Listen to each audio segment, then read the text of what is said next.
In this video, I'll be working through the question you can see on the screen here from the summer 2025 Cambridge A-Level Maths paper 3-1. I'm going to try and show you how to do this question and not just the solution. So definitely pause, rewatch certain parts of the video as you need to. If you're looking for a different question from this paper or a different paper entirely, have a look at the description below. You should be able to find a playlist there, or have a look around on my channel.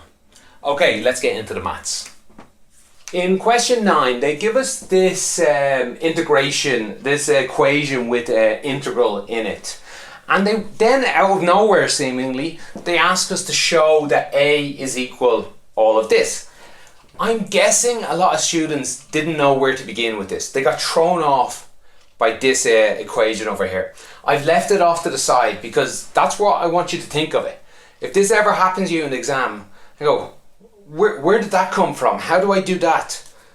Try to ignore it for a minute and go back to the thing you do understand. You should have done questions like this. You should have studied integrals, and you hopefully know how to start this question. Then I want you to hope at some stage after doing this, or in the middle of doing it, this appears. Okay, so that's what we're going to do in this question. We're going to ignore that and we're going to start off over here. With that said, this is still a hard question. I think a lot of students would still find a lot of difficulties with this. We have an integral with two terms, so this 6x and this natural log of x. That can be difficult to most people. There's a few choices when you have things like this. First of all, we think, can we do something fancy with algebra, or especially in trigonometry you often can. Can we rearrange things so maybe these just cancel and we're left with one term? No, not that I can see of. Next thing, which I think students might have got hopeful for, is can we do any substitution here? And on that front, a student probably very tempted to say, well, we can differentiate natural log of x and that becomes 1 over x. And surely 1 over x would cancel with this x. Very tempted to do. I won't write it out because it is wrong. Where you go wrong is, sure, the derivative of natural log is 1 over x, but you then have to divide that into the other term when we're doing substitution. And x divided by 1 over x just gets x squared, so you don't actually destroy anything. So what we're left with is we want to do substitution by parts. Have I wrote the formula down anywhere? I don't think so. So when we're dealt with two terms, like the integral of u times dv, we write it like this in most things. That will actually equal u times v minus the integral of v du. Basically, we can switch these terms around. How I like, there's lots of students have a list of ways to do this. I like to think it through, so I'm just going to show you my way. I write down u, v, du, and dv. We'll think of this as the derivative. There's a du dx if you'd rather here. This is just a way to help you remember. It doesn't have to be exactly maths what I'm writing here. So what I like to think is, I want to fill in the u term and the dv dx term with something from up here. Let me do the wrong one first. Which is the right one? Okay, let me do the wrong one first. Maybe if I put 6x here and natural log x here. That'd be one option, and we can differentiate this. This will become 6, that's fine. The problem is I can't integrate this to find out what v should be. And that's a problem, so we can't do that way. Let's hope the other way works out for us. So if we put natural log x here and 6x here, what happens? We can differentiate this, it becomes 1 over x. We can integrate this, it becomes x squared divided by 2. So this 6 divided by 2, so that's 3x squared. We get that. At this point, and often students do a lot of this just by scribbling it out or even thinking in their head. At this point, I want you to think, instead of these two, would these two be better? So, like, for example, that dx comes up here. So, if it was 3x squared multiplied by 1x, 1 over x, that would be better, because they just combine with each other. They turn into one term. So, instead of this term up here, we would be left with let's see, u times v, that's, I'll write v times u, 3x squared natural log x minus the integral, instead of u and dv, it'd be v and du. So that's 3x squared 1 over x dx. Nothing's changed with these units. This is still a and 1. But look, this x cancels in with one of those x's. So we're just left with, oh, this is also a unit between a and 1. This is getting evaluated between those. Let me clean all that up. We get 3x squared natural log x minus the integral of just 3x dx. This we can do. In fact, I'm running out of room, so I'll just do it right here. The integral of 3x just becomes x squared, the 3 is left alone, divided by 2.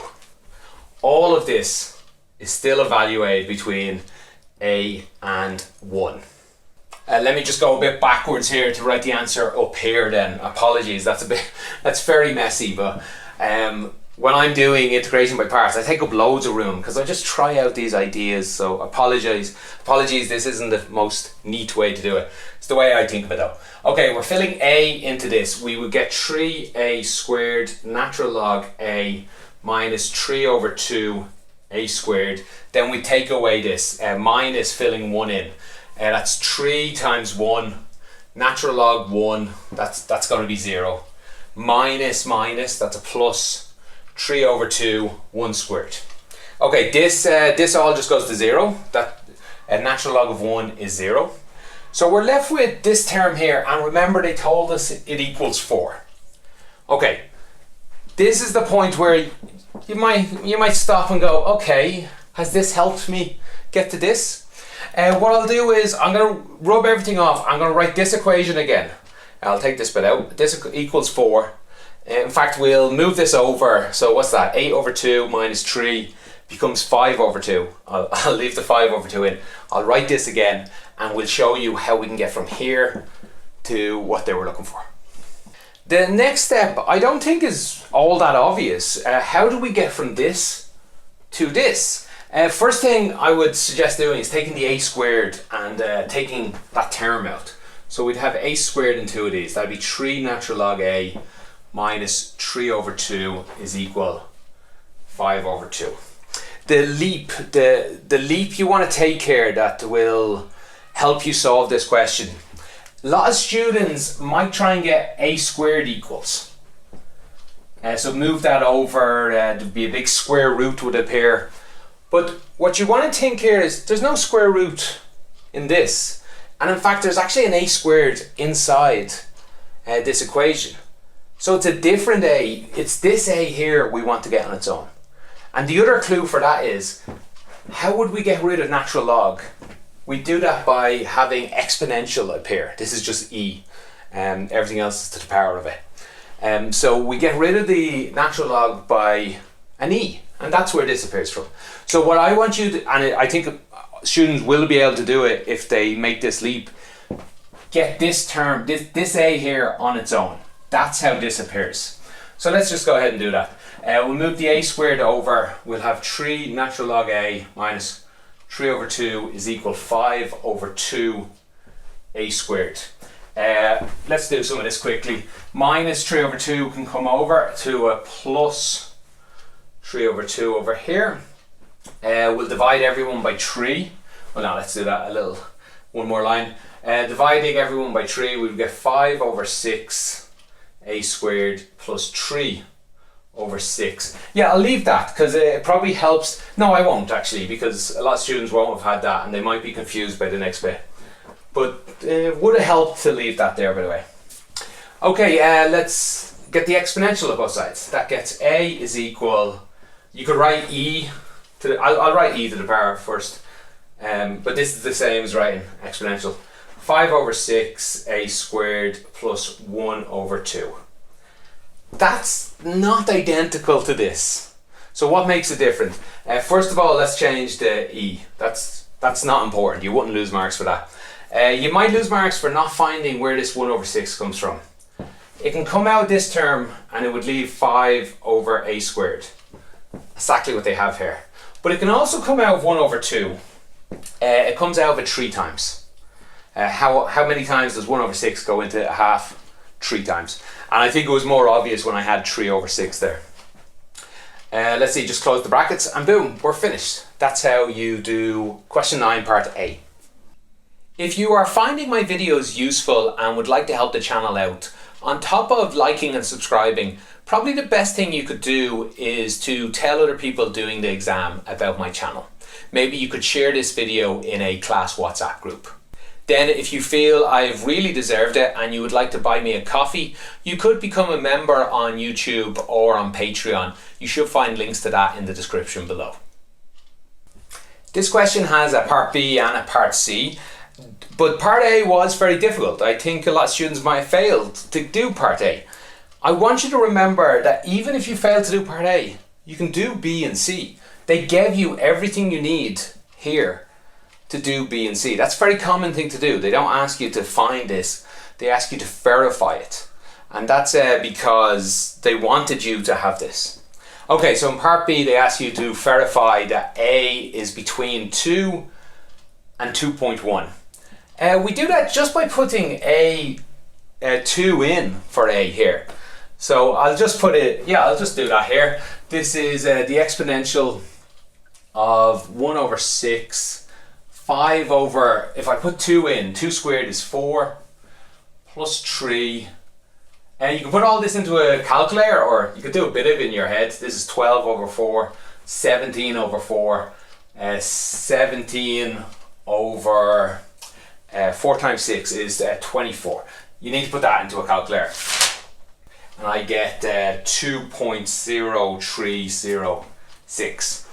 So the left side should have been equal to 2. Put 2 in here. I should have got 2 is equal to. I didn't. It was too high.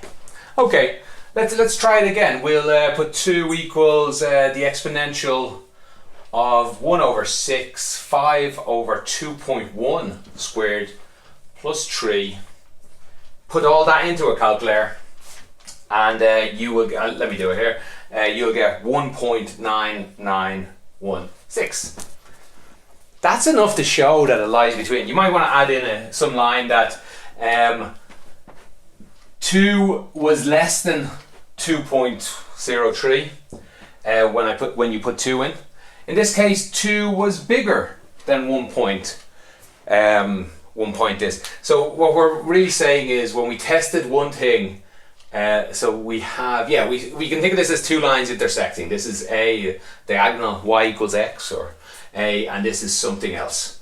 When we checked one point, one was above the other. When we checked the other point, the other was above the other. Which was above which, actually? Sorry. Yeah, my drawing's wrong here. So if this was the A, that's a diagonal line. This is above the other one. So when we checked, so 0.2 and a 2.1. When we checked here, this was above whatever. Sorry, no, it was below it. I'm sorry, it was below it here. And when we checked here, it was above it. The only way to get from there to there, I don't care what it looks like, it has to cross somewhere between there. So the answer must be somewhere between there. You don't have to say all that. This is bigger than this. This is less than this. Therefore, the answer must be between it. That's enough. There is no excuse not to be able to do part C because it comes up every year. It's a guarantee. In this case, it's only 3 marks. It's usually 4 or 5 for doing the previous bits. It's guaranteed. So learn how to do this. I'll do it again just in case. I'm going to write this. Well, no, I'll just change this equation to a of n plus 1 and a of n. That's the only thing that changes here. If you want the next guess, so what we're going to do is we're going to guess an answer. And when we guess the answer, we're going to put it in here. And we're going to get the next better guess out here. That's what the iterative formula does. Our first guess, I'm going to call A0. You can call it A1, that's fine. You can make this up. Whatever guess you want should work. Although we know from the previous part, the answer is between 2 and 2.1. So I would suggest most people would guess 2.05. But honestly, pretty much any number you want will work here. But you might lose a mark for not guessing a number between 2 and 2.5 because they set it up to be like that. Okay, so that's your first guess. Your second guess, A1, is just equal to this.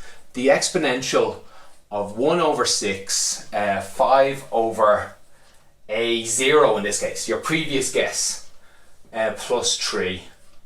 Yeah, that's it. So instead of A0, I guess we could just write 2.05. Sorry, that should be squared. Yeah, there is a square there. Put all that into your calculator and you'll get a number out. You'll get 2.0103. They want 4 decimal places. That's important. Every one of your guesses here should have 4 decimal places. But also, you should write 2 decimal places. So underneath it, you won't lose a mark for not doing this bit. But underneath it, you should probably put 2 decimal places because the final answer they want with 2 decimal places. And we're going to do this every time until this 2 decimal place answer agrees with a previous one. Then we know we're close enough. You could stay doing this. You put this into the next one, A2. Do the same thing again. You put 2.0103, or you save it from your calculator even.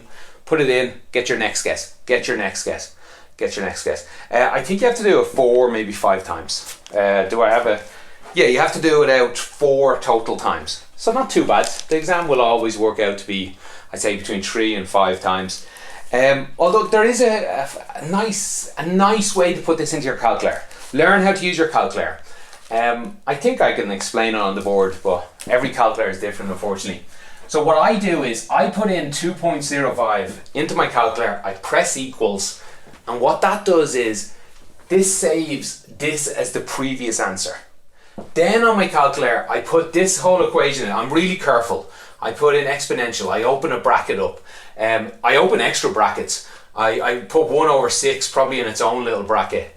I then put, open another bracket. I put 5 over, this is in its own bracket, over, but instead of the number here, I put answer on the calculator. There's a button on your calculator that says answer, and I squared that. Maybe I put that in a bracket even. Put as many brackets as you want. Just be careful putting this in.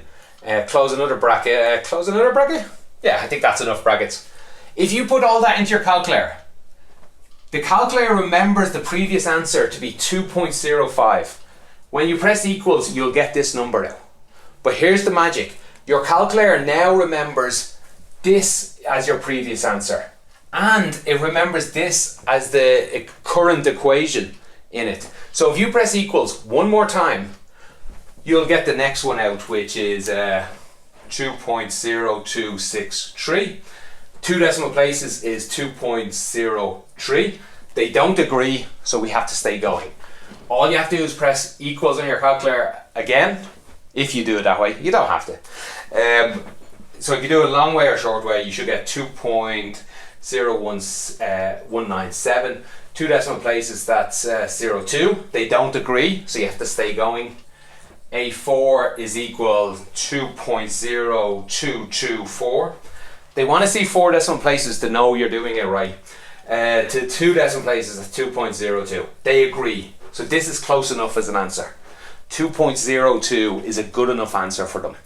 A good advantage of doing it on your calculator like this, you can just press equals 10 times until your calculator stops changing even. If you were interested in the perfect answer, I don't know where, like maybe probably 120 or something, A20 comes out as 2.021622862. This is accurate to however many decimals that is, 9 decimal places. Not that you need that.